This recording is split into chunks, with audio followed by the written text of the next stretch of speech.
There it is. There, oh, there you go. Okay, so hi everybody, as I said, I'm Jeremiah. I'm from Fifth Church. We're like 8 hours drive up. Don't ask how that went. Today I'm going to be talking to you all about the New Covenant. And first off, show of hands, who here knows what a covenant is? Okay, I'm seeing a lot over here. And bits and pieces around. Okay, so I guess a lot of you don't exactly know. Basically what a covenant is, it's a little bit like a contract and a promise. Somebody will say they'll do something, and someone else will back it up, but if they don't, there's consequences. And to really understand what the new covenant is under Jesus, we kind of have to go back to the old covenant. This is going to be Leviticus, Deuteronomy, and as we all probably know, those are thick books, and there's a lot of rules in there. And there's a lot of punishments that go with them. Some of them not so severe, some of them just kind of a hassle.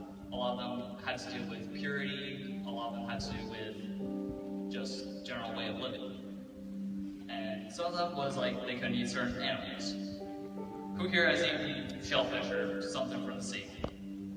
Well, actually no, not from the sea, just shellfish. We'll just say shellfish. Okay, I'm kind of wondering who else is allergic in here, but I'll not get into that. Anyways.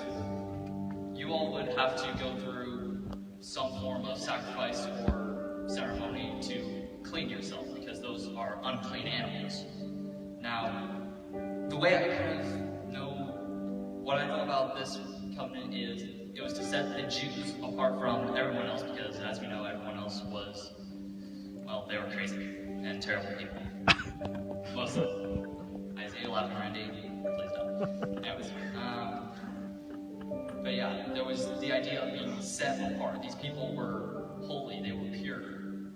And that's what this law gave. But as we all know, we're all human. We all make mistakes. So that's where we start getting into the new covenant. Like in Luke chapter 22, verse 20, it talks about the cup of the covenant. Anyone here take communion? Show of hands again, I'm sorry. Okay, so, yeah, a few people. But yeah, he said, this is the new covenant. This is the cup of the covenant, signified and sealed by my blood. Drink this in remembrance of me. So this was more than just remembering his death. This was remembering his promise. And there's a lot that goes with that.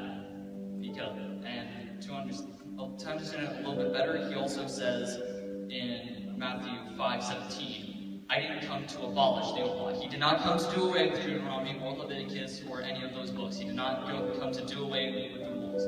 But he said, I came to complete them. And to complete them means that it's done. It's finished, like he said on the cross. And what would that really mean? This is, to quote Star Wars, he is altering the deal. And I would finish the rest of that line, but it doesn't make sense in the context. Anyways. And it can be a little confusing, because it's like, what exactly does that mean? Well, it kind of gives us a picture of that in Acts 11, 5-9. This is Peter, I think he was in, I don't know where it was, but he was praying this one time in his house or wherever he was, and he had a vision from God. Something came out of the sky, and there was a bunch of the unclean animals. And God said, eat. And he said, no, I have never done this. This is against the rules. This was against your rules. And then he said, do not call unclean what God has made clean. And to me, that just paints a really amazing picture of a lot of us sometimes. Sometimes we break the rules. Sometimes we do things we regret.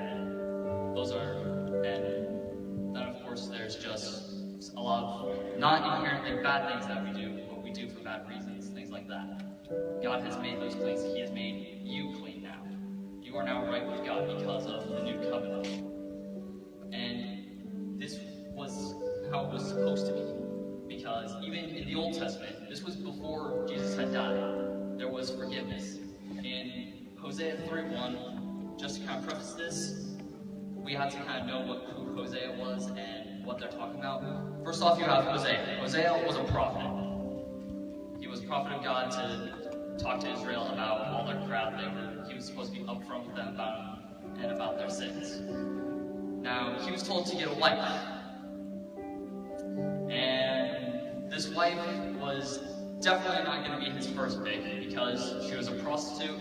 If none of you know what that means, go to your youth pastor, they'll explain it. But anyways, basically this would be like, she would be like down here on the culture scale. She was looked down upon, she was unclean, she was rejected from society for the most part. And he married her. And then she went off, she was doing some rather poor wife decisions because she was going out with other guys. Okay, this one's just for the ladies. If your guy did this, how many of you would kill him? Show of hands, come on, I want to see it. Put him up there.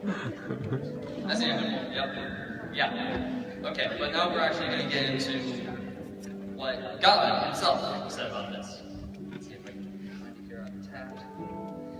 He says, "Then the Lord said to me, go and love your wife again, even though she commits adultery with another lover." She did something that a lot of people would see as unforgivable. She did something terrible. It breaks trust. It breaks everything that Hosea might have had for her. But God still says to love her, even in her own sin. And that's a lot like what God did for us. I like to be reminded of this because a lot of us come short, a lot of us fall. The whole Romans thing, we all know that one. And it just kind of paints a picture of, with the Old Testament, you can't break the law. The law breaks you. It was meant to show you how much you need Jesus. And that's mostly what I wanted to talk about, because he forgave us. He came, he died, and he rose again, just because he loved us, even though we have all these impurities, all these regrets, all these guilts. I have them, you all have them.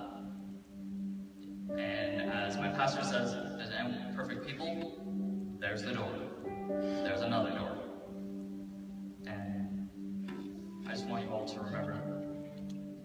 And maybe some of you, if you have any regrets, I would encourage you, like these people have somewhere, to talk to your youth pastor about it, talk to your pastor when you get home from camp about it, talk to one of the staff about it.